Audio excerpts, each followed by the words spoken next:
കൊച്ചിയിൽ വാഹന പരിശോധനയ്ക്കിടെ പോലീസ് തന്നെ കാറിടിച്ചു കൊലപ്പെടുത്താൻ ശ്രമിച്ച കേസിൽ രണ്ടുപേർ പിടിയിൽ. എറണാകുളം നോർത്ത് സ്റ്റേഷനിലെ NP സന്തോഷാണ് തലനാരിഴയ്ക്ക് രക്ഷപ്പെട്ടത്.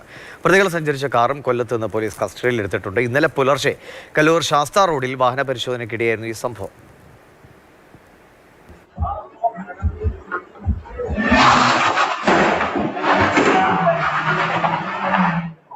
രാത്രികാലങ്ങളിൽ ലഹരി വ്യാപനം കൊച്ചിയിൽ തടയുന്നത് ലക്ഷ്യമിട്ടുകൊണ്ട് പോലീസ് പട്രോളിംഗ് നടത്താറുണ്ട്. അത്തരത്തിൽ ഇന്നലെ പുലർച്ചെ 2:30 കലൂർ ശാസ്ത്രി റോഡിൽ എറണാകുളം നോർത്ത് പോലീസ് നടത്തിയ വാഹന പരിശോധനയ്ക്കിടെയാണ് സംഭവം ഉണ്ടാകുന്നത്. ഒരു ബലേനോ കാർ അതിവേഗത്തിൽ പോലീസിന് മുന്നിലേക്ക് വരുന്നു. ഇത് കണ്ട പോലീസ് ട്രാഫിക് ലാമ്പ് ഉപയോഗിച്ച് വാഹനം നിർത്താൻ ആവശ്യപ്പെടുന്നു. പോലീസിനെ കണ്ട് വാഹനം നിർത്തുന്നു എന്ന വ്യാജേന അവർ വേഗത കുറച്ച് വരികയും പോലീസുകാരായ 2 പേരെ മറികടന്ന ശേഷം പിന്നീട് അമിത വേഗത്തിലേക്ക് ആ വാഹനം എടുത്തു കൊണ്ടുപോകുകയുമായിരുന്നു.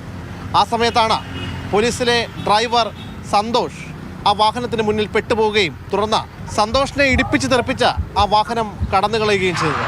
ഉടൻ തന്നെ സന്തോഷിനെ എറണാകുളത്തെ ജനറൽ ആശുപത്രിയിൽ പ്രവേശിപ്പിച്ചു. സന്തോഷിന്റെ കൈക്കും കാലിനുമാണ് പരിക്കേറ്റത്.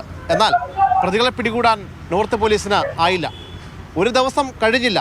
വാഹന നമ്പരും മറ്റും കേന്ദ്രീകരിച്ച പോലീസ് നടത്തിയ പരിശോധനയിൽ വാഹനം കൊല്ലത്ത് നിന്ന് കണ്ടെടുത്തു. 2 പ്രതികളെയും പിടികൂടിയിട്ടുണ്ട്. പോലീസുകാരുടെ ഔദ്യോഗിക കൃത്യനിർവഹണം തടയിൽ, റോഡിലൂടെ അമിത വേഗത്തിൽ വാഹനമോടിക്കൽ, കൊലപാതക ശ്രമം ഉൾപ്പെടെയുള്ള ഗുരുതര വകുപ്പുകൾ തന്നെയാണ് ഇരുവർക്കുമെതിരെ ചുമത്തിയിട്ടുള്ളത്.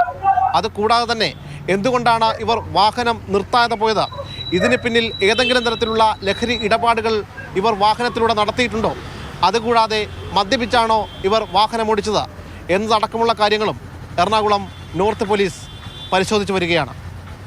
ശ്യാമപ്രസാദ് ഉത്തമൻ, മാതൃഭൂമി ന്യൂസ്, കൊച്ചി.